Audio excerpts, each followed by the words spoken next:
ಉಡುಪಿ ಲಸಿಕಾ ಕೇಂದ್ರಕ್ಕೆ ಲಸಿಕೆ ತೆಗೆದುಕೊಳ್ಳಲು ಬಂದ ಜನ ಆಕ್ರೋಶ ವ್ಯಕ್ತಪಡಿಸುತ್ತಿದ್ದಾರೆ. ಸೇಂಟ್ ಸಿಸಿಲಿಸ್ ಕೇಂದ್ರದಲ್ಲಿ ಲಸಿಕೆಗಾಗಿ ಬೆಳ್ಳಂಬೆಳಗ್ಗೆ 6 ಗಂಟೆಗೆ ಬಂದು ಕ್ಯೂ ನಿಂತಿದ್ದು ಸರಿಯಾಗಿ ವ್ಯಾಕ್ಸಿನ್ ಇಲ್ಲದೆ ಪರದಾಡುತ್ತಿದ್ದಾರೆ. ಅದರಲ್ಲೂ ಕೋವ್ಯಾಕ್ಸಿನ್ ಅಲಭ್ಯವಾಗಿದ್ದು ಕೇವಲ ಕೋವಿಶೀಲ್ಡ್ ಮಾತ್ರ ನೀಡಲಾಗುತ್ತಿದೆ. ಹಿರಿಯ ನಾಗರಿಕರು ಎರಡನೇ ಡೋಸು ಸಿಗೋದು ಯಾವಾಗ ಎಂದು ಜನಪ್ರತಿನಿಧಿಗಳ ಮೇಲೆ ಹರಿಹಾಯ್ದಿದ್ದಾರೆ. ಜನರನ್ನು ಸಮಾಧಾನ ಪಡಿಸಲು ಸ್ವಯಂ ಸೇವಕರು ಹರಸಾಹಸ ಪಡುತ್ತಿದ್ದಾರೆ.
ಈ ಬಗ್ಗೆ ಹೆಚ್ಚಿನ ಮಾಹಿತಿ ನೀಡಲಿಕ್ಕೆ ನಮ್ಮ ಸ್ಪಂದನ ವಾಹಿನಿಯ ನ್ಯೂಸ್ ಡೆಸ್ಕ್ ನ ಹೆಡ್ ಆದಂತಹ ನಾಗರಾಜ್ ವರ್ಕಾಡಿ ಅವರಿದ್ದಾರೆ. ಬನ್ನಿ ಅವರ ಹತ್ರ ಮಾತನಾಡೋಣ. ಹಲೋ. ಇದೀಗ ಇಂದು ಉಡುಪಿಯಲ್ಲಿ ಲಸಿಕೆ ಸಿಗದೆ ಜನರು ಪರದಾಡುವಂತಹ ಪರಿಸ್ಥಿತಿ ಎದುರಾಗಿದೆ. ಇದರ ಬಗ್ಗೆ ಏನ್ ಹೇಳ್ತೀರಿ? ನಿಜವಾಗ್ಲೂ ಒಂದು ರೀತಿ ಆತಂಕದ ವಾತಾವರಣವನ್ನು ಸೃಷ್ಟಿ ಮಾಡಿದ ತಕ್ಷಣ ಅಂತ ಹೇಳ್ಬೋದು. ಯಾಕಂದ್ರೆ ಕಳೆದ 2 ದಿನಗಳ ಹಿಂದಷ್ಟೇ ನಾವು 11ನೇ ತಾರೀಕಿನ ದಿವಸ ಸೇಂಟ್ ಸಿಸಿಲಿಯಸ್ ಅಲ್ಲಿ ನಾವು ಲಸಿಕೆ ವ್ಯವಸ್ಥೆ ಮಾಡಿದ್ದೇವೆ. ಯಾರೆಲ್ಲ ಬೇಕು ಅವರೆಲ್ಲ ಮೊದಲೇ ನೋಂದಣಿ ಮಾಡ್ಕೊಳ್ಳಿ, ಅದ್ರ ಜೊತೆ ನಿಮ್ಮ ಆಧಾರ್ ಕಾರ್ಡ್ಗಳನ್ನು ತಗೊಂಬನ್ನಿ, ಅಗತ್ಯವಾದಂತಹ ದಾಖಲೆಗಳಿರಲಿ ಇತ್ಯಾದಿ ವಿಚಾರಗಳ ಬಗ್ಗೆ ಒಂದು ಸುತ್ತೋಲೆಗಳನ್ನ ಹೊರಡಿಸಲಾಗಿತ್ತು. ಅದೇ ಸುತ್ತೋಲೆಯಲ್ಲಿ ಇದ್ದ ಅಂಶ ಪ್ರಕಾರ ನೋಡಿದಂತ ಹಿರಿಯರು ಯಾಕಂದ್ರೆ ಗೊಂದಲ ಪಡ್ಕೊಂಡಿದ್ದಾರೆ. ಈಗಾಗಲೇ ಆತಂಕ ಬಹಳಷ್ಟು ಜನರನ್ನ ಕಾಡಿದೆ. ದಿನೇ ದಿನ ಹೆಚ್ಚಾಗುತ್ತಿರುವಂತಹ ಕೊರೋನಾ ಸೋಂಕಿತರ ಸಂಖ್ಯೆ ಮತ್ತು ಇದರಿಂದ ಆದಂತಹ ಅವಘಡಗಳು ಬಹುಶಃ ತುಂಬಾ ಕಷ್ಟಕರವಾಗಿಟ್ಕೊಂಡು ಈ ದೃಷ್ಟಿಯಲ್ಲಿ ಸೈನ್ಸ್ ಸಿಸಿಲಿಸ್ಗೆ ತುಂಬಾ ಜನ ಬಂದಿದ್ರು. ಅವರು ಖರ್ಚು ಸಾಲಲ್ಲಿ ನಿಂತ್ಕೊಂಡು ಯಾಕೆಂದ್ರೆ ಸ್ವಲ್ಪ ತಡ ಆಗ್ಬೇಕು. ಕೆಲವರು ಮಾಮೂಲಾಗಿ ಏನು ಸಿಬ್ಬಂದಿಗಳಿದ್ದಾರೆ ಆರೋಗ್ಯ. ಹಲೋ.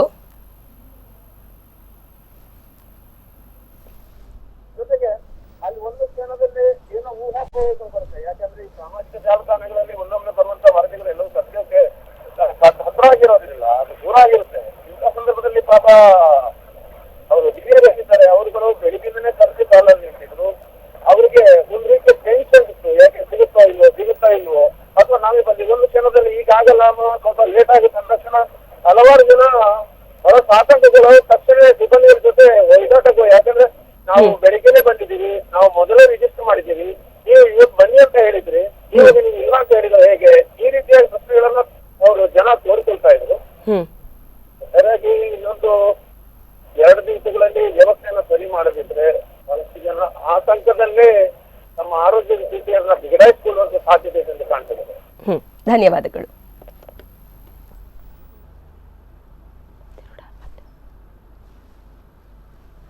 ಇದೀಗ ಏನು ಜನರು 1ನೇ ಡೋಸ್ ಪಡೆದುಕೊಂಡವರು, ಪಾಪ ವಯಸ್ಸಾದವರು ಇಲ್ಲಿ ನೋಡಬಹುದು, ನಾವು ಓಡಾಡ್ಲಿಕ್ಕೂ ಕಷ್ಟಪಡ್ತಿದ್ದಾರೆ. ಅಂತವರು ತಮ್ಮ ಕೋವಿಡ್ ನ ಹೆದರಿಕೆಯಿಂದ ದಿನ ಇಷ್ಟೊಂದು ಹೆಚ್ಚಾಗ್ತಿರುವುದರಿಂದ ತಮ್ಮ ಸೆಕೆಂಡ್ ಡೋಸ್ ಅನ್ನು ಪಡೆದುಕೊಳ್ಬೇಕು ಅಂತ ಹೇಳಿ ಬರ್ತಾ ಇದ್ದಾರೆ. ಅದು ಕೂಡ ಸುತ್ತೋಲೆ ಬಂದ ನಂತರ ಇಲ್ಲಿಗೆ ಅವರು ಬಂದಿದ್ದಾರೆ. ಆದ್ರೂ ಕೂಡ ಎಷ್ಟೋ ಜನರಿಗೆ ಇನ್ನು ಕೋವಿಡ್ ಲಸಿಕೆ ಸಿಗ್ತಾ ಇಲ್ಲ. ಇದರಿಂದ ಅವರು ಒಂದು ಕಡೆ ಪರದಾಡ್ತಿದ್ರೆ ಇನ್ನೊಂದು ಕಡೆ ಹೆದರಿಕೆಯಿಂದಲೂ ಇರಬಹುದು, ಅಥವಾ ತಾವು ಇಷ್ಟೊತ್ತು ಕಾಯ್ತಿದ್ದೇವೆ ಅನ್ನುವ ಒಂದು ಫ್ರಸ್ಟ್ರೇಷನ್ ಇಂದ ಕೂಡ ಇರಬಹುದು. ಕೆಲವು ಸಿಬ್ಬಂದಿಗಳ ಜೊತೆಯೂ ಮಾತನಾಡಿದ್ದನ್ನು ನಾವು ಇಲ್ಲಿ ಕೂಡ ನೋಡ್ತಾ ಇದ್ದೇವೆ. ಇದ್ರ ಬಗ್ಗೆ ನಿರ್ದಾಕ್ಷಿಣ್ಯ ಕ್ರಮ ಕೈಗೊಳ್ಳಬೇಕು. ಯಾವ್ದ್ರ ಬಗ್ಗೆ ಅಂತಂದ್ರೆ ಲಸಿಕೆ ಬಗ್ಗೆ. ಯಾಕಂತಂದ್ರೆ ಲಸಿಕೆಗೆ ಬರ್ಲಿಕ್ಕೆ ಹೇಳಿ ನಂತರದಲ್ಲಿ ಲಸಿಕೆ ಇಲ್ಲ ಅಂತ ಹೇಳುವುದು ಸರಿಯಲ್ಲ. ಈ ನಿಟ್ಟಿನಲ್ಲಿ ಜಿಲ್ಲಾಡಳಿತ ಗಮನ ಹರಿಸಬೇಕು ಅನ್ನುವುದು ನಮ್ಮ ಆಶಯ.